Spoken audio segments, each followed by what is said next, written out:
Difficult emotions. Yeah, they are fun. So fun. I've been feeling a lot of those recently, and the thing with difficult emotions is that when you get so overwhelmed by them, because there's so many, and it's like they arrive on top of each other, like let's say something happens in your life and you get really triggered, and then comes an avalanche of different emotions, and it's very confusing because you may feel resentment and hate and sadness and relief and maybe even a bit of joy, all of that at the same time, and it can get so overwhelming, so confusing. You may fall into a very dark corner of your mind. So we're gonna go into a metaphor right now. For me, that's a dark room. And in those moments, when I get into that room, oftentimes, when you're really deep in it, it's like you can't even see the exit. You don't even see any light in that room that may indicate some form of, get away from this space.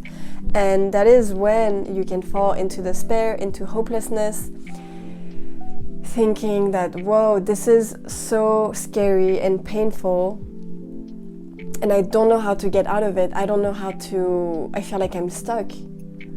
So there's either that, or I know that I can get out of it, but then the thought of like, wow, this is my life now. Like I'm gonna constantly fall back into that room, and I'm gonna struggle to get out. Is this what my life is gonna look like? This is such a depressing thought. Because in those moments, I'm like, wow, what's the point if I'm always gonna come back here? Like it's so painful and it's so annoying and frustrating and uncomfortable to be in that space, and I don't want to be in that space. And that thought that I'm having right here is like very depressing, and it's not helping me at all.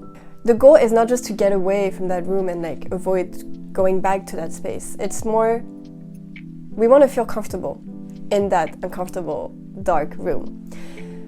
So the first thing that I want to share is about awareness. Being aware of your emotions and not judging them. And letting go is really difficult. If it was easy, all of us would do it and we wouldn't be having this conversation. But letting go is the most difficult thing, because it also means letting go of that narrative that is fueling the emotion. What we want is to see the emotion face to face and kind of sit there with that emotion and letting it sink in. And you'll notice that when you do that, when you don't resist the emotion, that it's easier to let go of it. And the thing is that the emotion is not going to last as long. It's slowly going to fade. And that's something that's really important to keep in mind, is that all emotions are temporary states. So when you are in that dark room and you feel like you're going to remain stuck in this forever and that you're never going to feel better again, just know that this state is temporary. And I know that when you're deep in it, it may be so hard to realize that it's not going to last. When you sit and you absorb all that emotion, you kind of sit with it and then you gently let it go. It's going to come back probably, but then you let it go again. And it's like just a constant loop of it's coming back, but it's fading. But you're gonna notice that when it comes back, the emotion doesn't come as strongly, and then it doesn't last as long.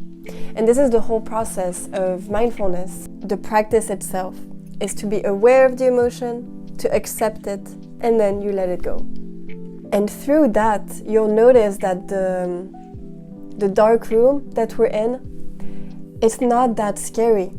Because even though there's all the scary things and all the things that hurt really deep, through that awareness and acceptance, it's like you don't allow all those things to hurt you deeply. Because you know that they're not true. You know that they're not constant. To me, at least, this room doesn't seem so scary anymore. This idea of being comfortable with the uncomfortable. So when you kind of get comfortable in that super uncomfortable dark room, as if you're really in a dark room, your eyes get used to the darkness and they feel more comfortable in the darkness. And so you're able to notice the things in the room. And that's when you can see where the potential exit is. I love metaphors. They really help me figure out my life. The next step to me, when I'm out of that room, there's an entire work with deconstructing and reframing so that you don't so easily fall back into that room. So that's when I really value reaching out to people. So those could be friends, family, like people who are close to you and who can help you reframe your mind and your narratives. It can also be talking to a therapist and watching videos like this. It has helped me so much to watch other YouTubers talk about their experiences, and it just helps me see things in another perspective and realize that all the narratives that are negative and toxic for me, that I hold and that are so ingrained in my mind, those narratives are not true. And it's only by talking about it to people, by deconstructing it, by watching videos, and by introspecting that I'm able to recognize the narratives and the patterns that I have and to detach myself from it because I know they're not real. And from there, I try to reframe things, to create a new narrative that is empowering, that serves me, and that can keep me from falling back into that room. Okay, in my life, the most triggering situations for me are related to romantic relationships. I mean, I have a fear of rejection and abandonment, like a lot of people. I also struggle with an anxious attachment style, and maybe I will discuss this in another video. But basically, if I really value a certain person and I want to be with them and they don't want to be with me, that will hurt so much, and that will trigger a lot of things, such as feelings of worthlessness and a lot of self-hate. It makes me feel like I'm not good enough, that other people are better, that I'm just not enough to satisfy this person or to be loved by this person. But all of that is not true. And then the next stage is to reframe. Everything that happens in my life, no matter how wonderful or painful they are, I want to frame it in as a learning process. What keeps me to fall into that state of despair is to see the bigger picture and realize that this is nourishing to me. This pain, this is hard to say, but really like this hurt and this pain and those triggers are like little alarms that make me realize, okay, I need to work on this. I need to deconstruct this. I need to reframe this so that I can have a better relationship with myself and with my surroundings. So it's like a continuity. I don't stay stuck on that event that hurt, but it's like, okay, this event helps me get to the next event in my life. And that also leads me to be curious. This thing that I'm feeling, wow, it's very interesting that I'm feeling that. Okay, let's explore what this means. Let's deconstruct the narrative and let's reframe it in a way that works better for me. And then I will see how I feel after I've reframed it. And maybe I will have to deconstruct that new framing because it doesn't work, and then I will have to reframe it again. So it's like, yeah, again, constant learning process, constant reframing so that you can feel comfortable in that space, in that narrative. If you approach this with curiosity, then that gives you so much hope. All these things that I have mentioned, all of these are to nurture the hope within you. It's to make you see yourself more long term, to see the bigger picture, and to give you the confidence that you need to get out of the dark room or to feel comfortable in the dark room. But of course, it may be like when you get into that pessimism and that despair state, it may be difficult to even find the motivation to see it as a learning process and get better. So that's when you have to ask yourself the question, what do you want?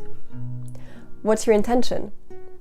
So for me, my intention in life is to be free from fear. That intention that you're setting is for yourself and yourself only.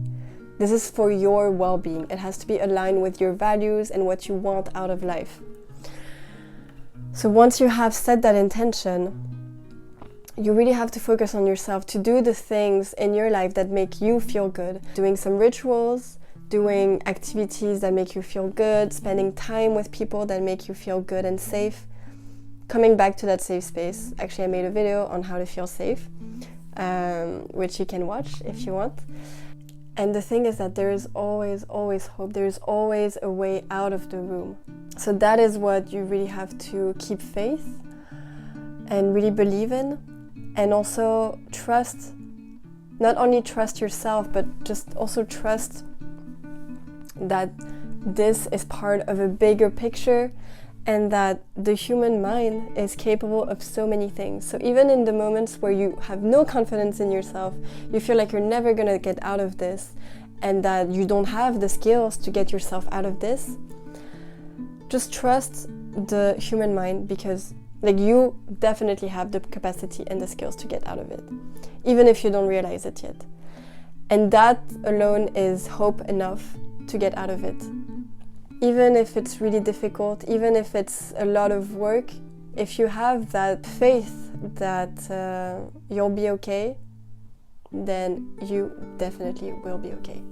If you have any experience with this, the things that you do to make yourself feel good, or to get yourself out of that room, or just your experience with this whole process, it'd be great to share in the comments for other people. You are definitely not alone. We are so many people struggling with this, and your experience is very valid. You got this. You definitely got this. Okay, on this note, thank you for watching, and I'll see you in the next video.